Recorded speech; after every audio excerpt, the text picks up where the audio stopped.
Hey! Bonjour Geneviève. Hey, bonjour Annie. Merci de m'accueillir dans ton petit paradis. C'est magnifique. Ça fait partie des joies de l'existence, d'inviter une amie à la maison, dans son jardin de plantes médicinales.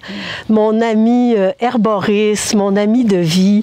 Tu es venu ici pour me rendre visite, mais aussi parce que tu as écrit la préface de mon nouveau livre. En même temps, on en profite pour échanger sur ce qu'il y a de plus précieux, nos pensées, nos réalités. Il faut faire ça régulièrement dans l'amitié, hein, pour se mettre à jour. Puis aussi, il n'y a pas beaucoup de personnes dans notre vie où on peut se confier, puis se montrer tel qu'on est, puis aller en profondeur. Et on a beaucoup de synchronicité dans nos vies, hein? Et y compris notre livre tout récent. Oui, parce que tu vas sortir ton livre dans 2 semaines, tu m'as dit. C'est quoi le titre de ton livre? Ça va être « Plantes indigènes médicinales du Québec et du sud-est du Canada ». Hein? C'est précis. Pas ton premier livre, Annie. C'est mon 6e. C'est vrai que c'est à l'écriture que j'ai le plus consacré de temps ces dernières 40 années. Depuis que je suis au Québec, donc c'est ma façon de partager. Puis d'ailleurs, ces ouvrages, Annie, Plantes médicinales sauvages du Québec, arbres et arbustes médicinaux, thérapeutiques, et le premier, la pharmacie verte, qui est comme quand même une synthèse de toutes les recommandations très intéressantes en ces temps particuliers 2020 pour la majorité d'entre nous. Retrouver son pouvoir sur sa propre santé, sa capacité de rire, de prendre les vitamines, les minéraux, les plantes, l'alimentation. Hein? C'est un peu une synthèse de ça que tu as fait. Revenir à l'essentiel. Hein? Tu as oublié ces fleurs qui soignent. Parce que ça, c'est un autre lieu de rencontre dont il y a des choses vivantes derrière toi dans ton petit jardin magique. Parce que notre mentor à nous deux, Danielle Laberge, qu'on salue et qu'on honore au moins une fois par semaine dans nos pensées et plus souvent, elle disait même un tout petit jardin est un maître pour celui qui sait s'arrêter, observer, comprendre et accueillir.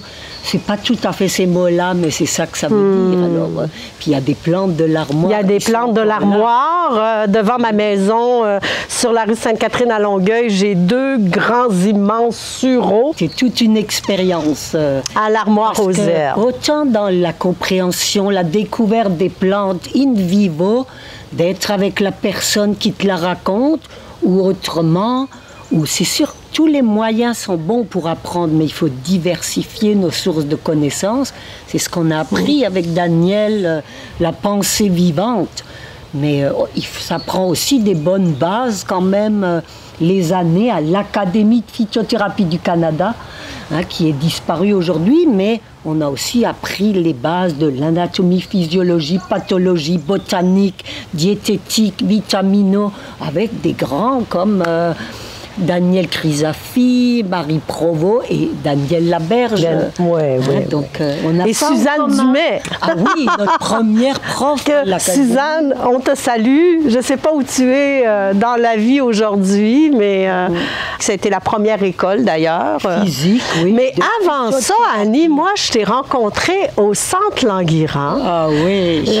Moi, je faisais la cuisine. On a engagé Annie. Je m'occupais d'orchestrer la cuisine et on a engagé Annie comme cuisinière, fraîchement arrivée d'Alsace.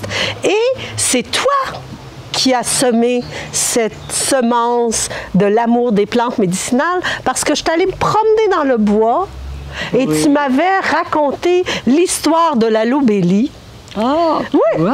La Lobelia inflata qu'on avait rencontrée dans le bois. Et tu m'as aussi parlé de l'achillée millefeuille. Je me souviens plus comment, mais c'est resté ma plante totem.